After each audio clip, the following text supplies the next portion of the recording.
नमस्कार दोस्तों। आज हम पढ़ेंगे राजस्थान का इतिहास। तो चलिए शुरू करते हैं आज की क्लास। हम पढ़ रहे थे दोस्तों गुर्जर प्रतिहार वंश, जिसकी ये दूसरी क्लास है। जालोर, उज्जैन और कन्नौज के गुर्जर प्रतिहार। राजस्थान का पश्चिम क्षेत्र गुजरात कहलाता था, इसलिए प्रतिहारों को गुर्जेश्वर भी कहा जाता था। प्रतिहार शासकों में झोट प्रतिहार एकमात्र वीणावादक शासक था। झोट प्रतिहार ने रावल जाति को अपने दरबारी नियुक्त किया था। नागभट्ट प्रथम के दरबार को नागावलोक दरबार कहते थे। बड़ौच को जीतने की जानकारी हमें हंसाभिलेख से मिलती है। ग्वालियर प्रशस्ति में इस वंश को सौमित्री लक्ष्मण से उत्पन्न बताया गया है। नागभट्ट ने मलेच्छ अरब आक्रमणकारी की सेना को पराजित किया। क्षत्रिय ब्राह्मण राम का प्रतिहार, नारायण की मूर्ति का प्रतीक, इंद्र के दंभ का नाश करने वाला, नागावलोक, नारायण, नागभट्ट प्रथम की उपाधियाँ थी। ग्वालियर प्रशस्ति के अनुसार नागभट्ट प्रथम को मलेच्छों का नाशक बताया गया है। अवंतिका उज्जैन नागभट्ट प्रथम की दूसरी राजधानी थी।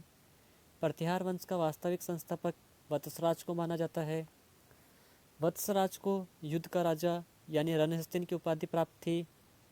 वैष्णव धर्म को संरक्षण देने पर वत्सराज को जयवरा की उपाधि दी गई थी। पाल शासक धर्मपाल, राष्ट्रकूट शासक ध्रुव और वत्सराज के मध्य कन्नौज के लिए त्रिकोणात्मक संघर्ष का प्रारंभ हुआ। जाबालीपुर जालोर को वत्सराज ने अपनी राजधानी बनाई। जालोर के भीनमाल में वत्सराज ने राजसूय यज्ञ किया। वत्सराज के समय का वली प्रबंध अभिलेख में सती प्रथा, नियोग प्रथा का उल्लेख मिलता है। उद्योतन सूरी ने भीनमाल में कुवल्यमाला पुस्तक की रचना की, जिसमें मरुभाषा का सर्वप्रथम उल्लेख किया गया है। वत्सराज के समय के कवि जिनसेन सूरी ने हरिवंश पुराण की रचना की। पश्चिम भारत का सबसे प्राचीन जैन मंदिर महावीर स्वामी का मंदिर ओसिया में वत्सराज ने बनवाया।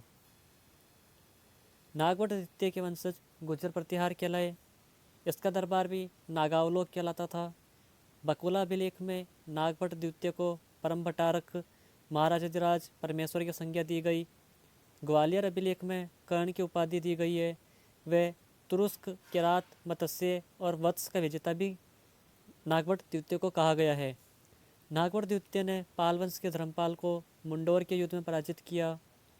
पाल, राष्ट्रकूट और गुर्जर प्रतिहारों के मध्य जो त्रिपक्षीय संघर्ष वत्सराज के समय स्टार्ट हुआ था, वह नागभट्ट द्वितीय के समय समाप्त हुआ। नागभट्ट के समय प्रतिहार उत्तरी भारत का सबसे शक्तिशाली राजवंश था। नागभट्ट द्वितीय के कन्नौज विजय का उल्लेख ग्वालियर अभिलेख में मिलता है। नागभट्ट द्वितीय ने चक्रायुद्ध को परास्त करके कन्नौज को जीता था। नागभट्ट द्वितीय ने कन्नौज को प्रतिहार साम्राज्य की राजधानी बनाई थी। नागभट्ट द्वितीय के शासनकाल में प्रतिहारों की कन्नौज शाखा का आरंभ हुआ। ग्वालियर अभिलेख का कथन है कि जिस प्रकार पतंगे अग्नि में गिरती है, उसी प्रकार आंध्र, सिंधु, विदर्भ और कलिंग के नरेश नागभट्ट द्वितीय की ओर खिंचते चले आए।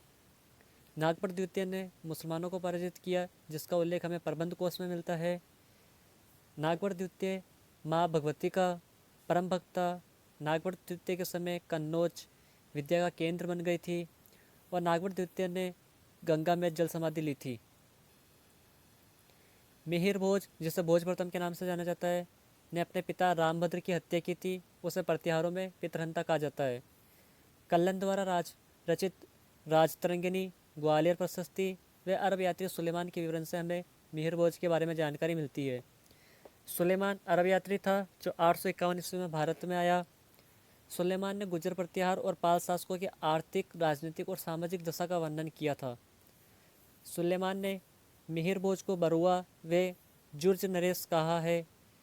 सुलेमान ने कहा कि मिहिर भोज हर एक कवि को प्रत्येक श्लोक पर 1 लाख मुद्राएं देता था। हिंदुस्तान को काफिरों का देश सुलेमान ने बताया था। मिहिर भोज कट्टर इस्लाम विरोधी था। उसने बलपूर्वक मुसलमानों को हिंदू बनवाया था। गुर्जर प्रतिहार वंश का सबसे शक्तिशाली शासक मिहिर भोज था। प्रभास, आदिवरा, सारंभो, मालवा चक्रवर्ती जैसी उपाधियां मीर भोज को प्राप्त थी। मीर भोज ने बुंदेलखंड के चंदेलों को पराजित किया था। मिहिर भोज का सर्वाधिक प्रसिद्ध अभिलेख ग्वालियर अभिलेख है और इसी ग्वालियर अभिलेख में मिहिर भोज को आदिवरा की उपाधि दी गई है और दौलतपुर अभिलेख में मिहिर भोज को प्रभास कहा गया है। अरबों का अमित्र, इस्लाम का शत्रु, इस्लाम की दीवार मिहिर भोज के उपनाम थे। मिहिर भोज के समय चांदी के सिक्के जिसे धर्म कहा जाता था, तांबे के सिक्के जिन पर श्री मदादी वराह अंकित रहता था का प्रचलन था। महेंद्रपाल प्रथम को बी.एन. पाठक ने अपने ग्रंथ उत्तर भारत का राजनीतिक इतिहास में हिंदू भारत का अंतिम महान हिंदू सम्राट कहा है।